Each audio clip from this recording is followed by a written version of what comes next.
Alright, let me take you back to where it all began. It was at this party, you know, the kind where you're not really excited to go but end up having the time of your life. That's where I met Alex.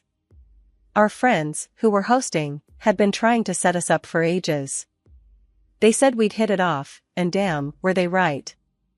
So there I was, standing with a drink in my hand, feeling kind of out of place in a crowd of strangers, when Alex walked over. He had this easy smile and a way of making you feel like you were the only person in the room. "Hey, I'm Alex.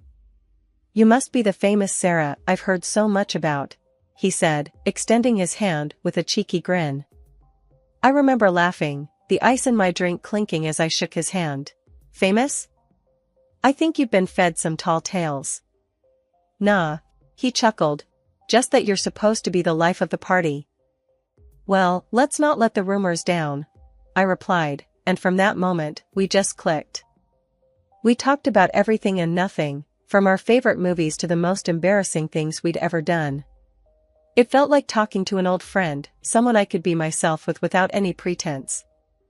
As the night went on, we found ourselves away from the crowd, sitting on the back porch, sharing stories under the stars.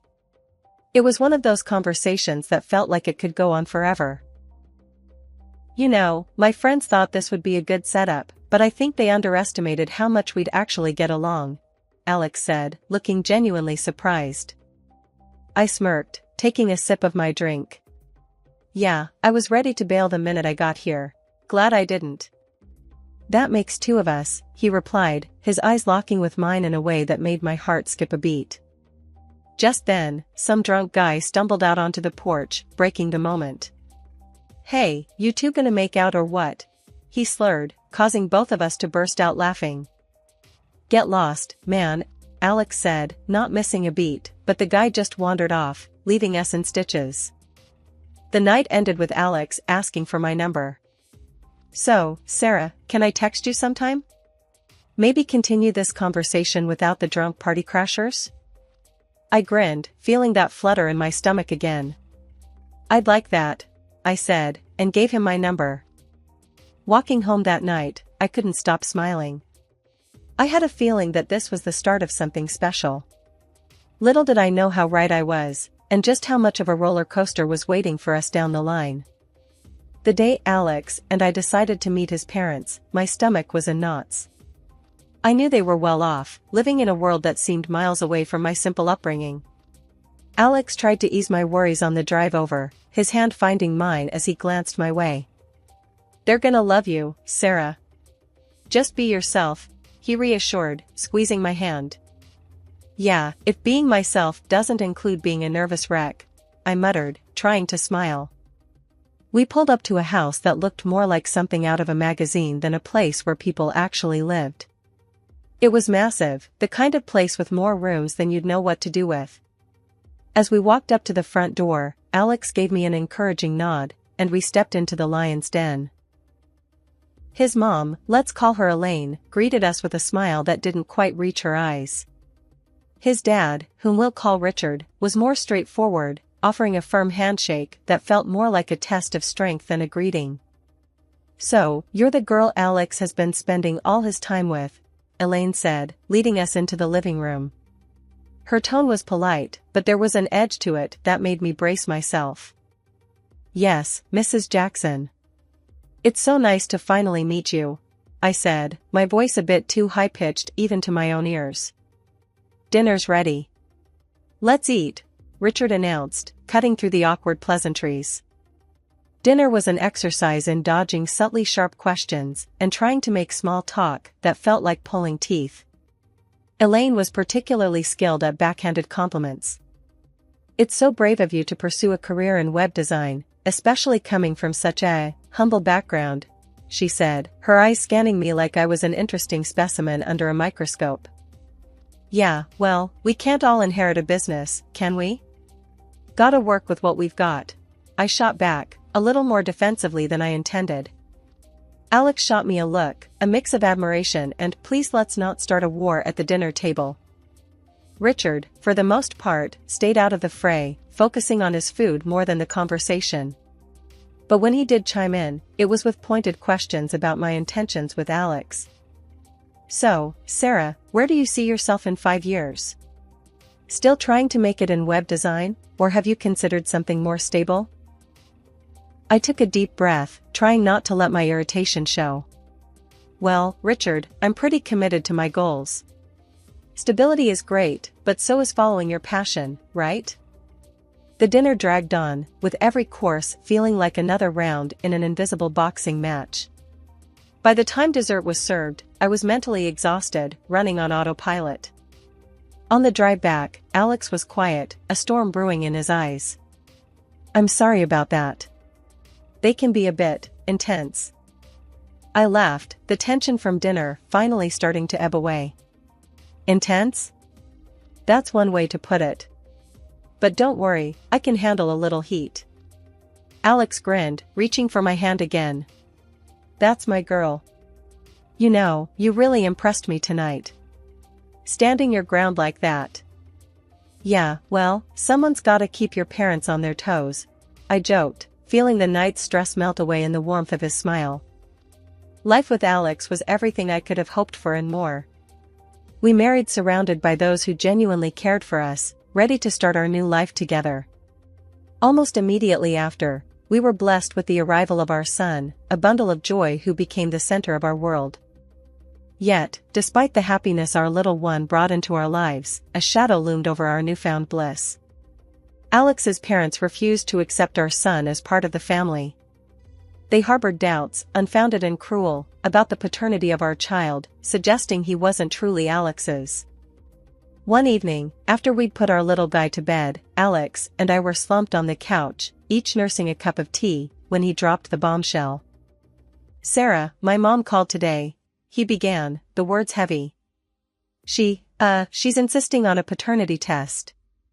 I choked on my tea, coughing as the words sunk in. She what? My voice was a mix of disbelief and anger. Yeah, I know, it's insane. She's out of line, Alex said, running a hand through his hair, looking as frustrated as I felt. Why now? What's her problem with us being happy? I was fuming, the idea of it all so offensive, so invasive. Alex sighed. She's convinced herself that. I don't know, that our son isn't mine. Says it's for the family's peace of mind. Peace of mind? What a load of crap.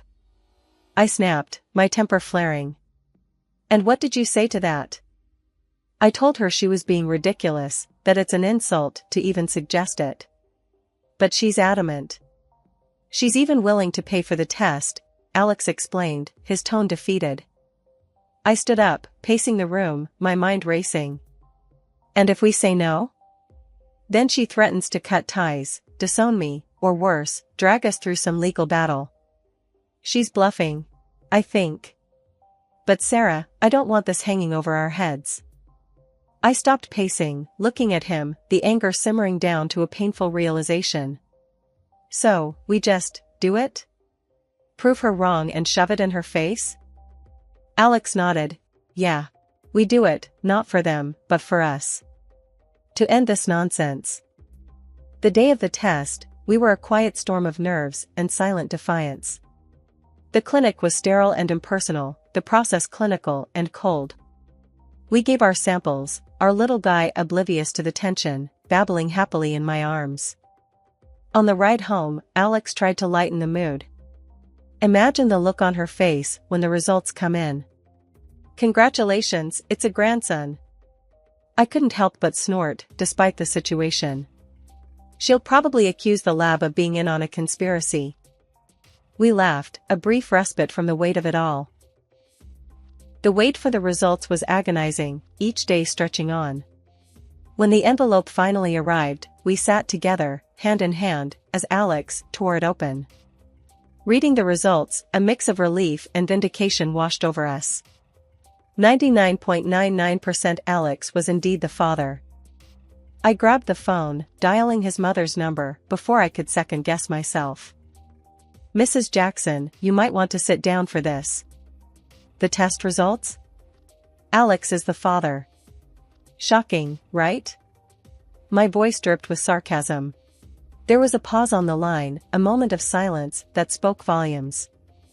"Well, I suppose that settles that, then," she said, her voice cold, devoid of apology. "Yeah, it does. And let me make something clear," I continued, my voice steady and firm. "This is the last time you question my family. The next time you want to play detective, maybe start with a mirror." It's been 10 years. Life had settled into a comfortable rhythm for us, despite the lingering shadows of past conflicts. Then, out of the blue, on a lazy Sunday afternoon, my phone rang. The caller ID flashed a name that made my heart sink and my stomach twist into knots: Elaine, Alex's mom. I glanced at Alex, who was sprawled on the couch with our son, both engrossed in some cartoon that involved more explosions than dialogue. He caught my look and mouthed, "Who is it?" When I showed him the phone, his eyebrows shot up in surprise. Taking a deep breath, I answered, bracing myself. "Hello? Sarah, it's Elaine. I know we haven't spoken in a while, but I wanted to wish my grandson a happy 10th birthday," she said, her voice softer than I remembered. I was taken aback, not only by the call itself, but by the gentleness in her tone. Thank you. That's unexpected." There was a pause, and then she continued, "I've been doing a lot of thinking, Sarah. About everything. I know I've made mistakes, and I want to try to make things right. Could we possibly meet and talk?" I was speechless, a rare occurrence for me. I glanced at Alex again, his face a mixture of curiosity and caution. "I'll need to discuss it with Alex. Can I get back to you?" "Of course, dear. Please do. And tell Alex I said hello." As I ended the call, Alex was immediately by my side, our son looking up at us, sensing the shift in the atmosphere. Was that really my mom? What did she want? Alex asked, his voice tight with concern. "She wants to talk, says she wants to make amends. Even wished our boy a happy birthday," I said, still trying to wrap my head around the conversation. Alex rubbed his neck, a sign of his unease. "Wow, I didn't see that coming. What do you think? Are we ready to open that door again?" I sighed, watching our son return his attention to the TV, blissfully unaware of the adult complexities swirling around him. "I don't know, Alex. Part of me wants to believe people can change. But another part. I'm scared of getting hurt again, of us getting hurt." Alex took my hand, giving it a reassuring squeeze. "Whatever you decide, I'm with you. We've been through worse, haven't we? If she's genuinely trying to make amends, maybe it's worth hearing her out. For his sake," he said, nodding towards our son. When Elaine, my mother-in-law, showed up at our doorstep the following week, she wasn't empty-handed. She brought with her a high-end gaming console for my son, Jamie. The boy's eyes nearly popped out of his head when he saw it. "Whoa, is this for me?" he gasped, his excitement palpable. "Yes, sweetheart, it's for you," Elaine said, her voice softer than I'd ever heard it. I watched the exchange, my stomach knotted with suspicion. What was she playing at? Later, as we sat in our living room, Elaine dropped the bombshell about her husband, Richard. "He's very ill," she said, her usual tough exterior cracking a bit. "Stomach cancer. Doctors say he doesn't have long." The news hit hard, even with the strained relationship we had with them. "I'm sorry to hear that, Mom," Alex managed, the shock clear in his voice. "That's why I want you all to come over next weekend. He wants to see you, especially Jamie," she added, her gaze lingering on our son. Despite my wariness, we agreed. It seemed the right thing to do, given the circumstances. The visit to their mansion was as uncomfortable as I anticipated. Richard looked a shadow of his former self, his illness taking a visible toll. Jamie, oblivious to the tension, was thrilled with the grandeur of the place. "Wow, this place is huge," he exclaimed, his young eyes wide with wonder.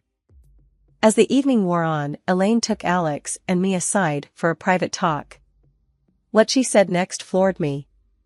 "We need an heir for the business, and we want Jamie to be that heir," she stated, her tone matter of fact. I blinked, taken aback. "What about your other grandson, Matthew? Isn't he the heir?" Elaine's lips thinned. "Matthew had an accident. A spinal fracture. He can't take over the business now." Her indifference to Matthew's plight chilled me. It was all about the business for her. "So, you're just discarding him because he's injured? And now you want Jamie as your backup plan?" I couldn't keep the bitterness out of my voice. "It's not like that, Sarah. It's about securing our family's future. And Jamie is part of this family," Elaine countered, but her words felt hollow. Alex and I exchanged a look, a silent agreement passing between us. "We'll need to think about this, Mom," he said, his voice steady. "Jamie's future isn't something we're going to rush into." Elaine nodded, though I could tell she wasn't pleased. "Just remember, we're willing to cover all his education expenses. It's an opportunity of a lifetime." The ride back home was quiet, each of us lost in thought. This wasn't just about a business or an inheritance. It was about our son's life, his happiness. And no amount of money could make us compromise on that. After Elaine's bombshell about wanting Jamie to be the heir, Alex and I had a long talk. It was late, the kind of hour that blurs lines and softens shadows, making hard truths a bit easier to speak. "Can you believe this, Alex? She basically wants to trade in Matthew for Jamie because he's hurt. It's like, I don't know, picking players for some sick game," I said, frustration bubbling up. Alex rubbed his face, looking as tired as I felt. "Yeah, it's messed up. Mom's always been about the business, but this? It's cold, even for her. And what she said about Matthew. It's like he doesn't matter to her anymore. How can she be so heartless?" My voice cracked a bit. This wasn't just about offers and inheritance, it was about family, about doing what's right. "We're not doing it, Sarah. We're not letting Jamie get sucked into her twisted world. He's a kid, not a chess piece," Alex said, his voice firm. "Exactly. He should be playing with toys, not getting groomed to take over a business he knows nothing about," I added, feeling a surge of protective anger. The next day, I called Elaine, my stomach in knots, but my resolve firm. "Elaine, we need to talk about your offer," I started, trying to keep my voice steady. "Oh? Have you come to your senses, then?" Her voice was smug, expecting compliance. "No, we haven't come to our senses. We're not letting Jamie be part of this scheme of yours. He's a child, Elaine. And what you're doing to Matthew is unforgivable," I shot back, my anger rising. She scoffed. "You're being short-sighted, Sarah. You don't understand what it means to be part of a legacy. To have power. You're just an uneducated girl playing house." That stung, but I plowed on. "Maybe I don't understand your world, Elaine, but I do know that what you're offering isn't right for Jamie. We want no part of it." Her tone turned icy. "You'll regret this, Sarah. I'll make sure of it." The threat hung in the air, heavy and ominous. After we hung up, I felt a mix of fear and defiance. I didn't have to wait long to see what Elaine's revenge would look like. The very next morning, a knock at the door revealed two social workers, their badges and serious expressions a prelude to trouble. "Mrs. and Mr. Jackson, we've received a complaint alleging that you're mistreating your son. We need to talk to you and conduct a preliminary assessment," one of them explained, her voice neutral, but not unkind. Alex and I exchanged a look of disbelief. Mistreating Jamie? That's ridiculous. Who would even say something like that? Alex sputtered, his confusion mirrored in my own heart. The social workers remained professional. "We're not at liberty to disclose the source of the complaint, but please understand, we have to investigate all claims."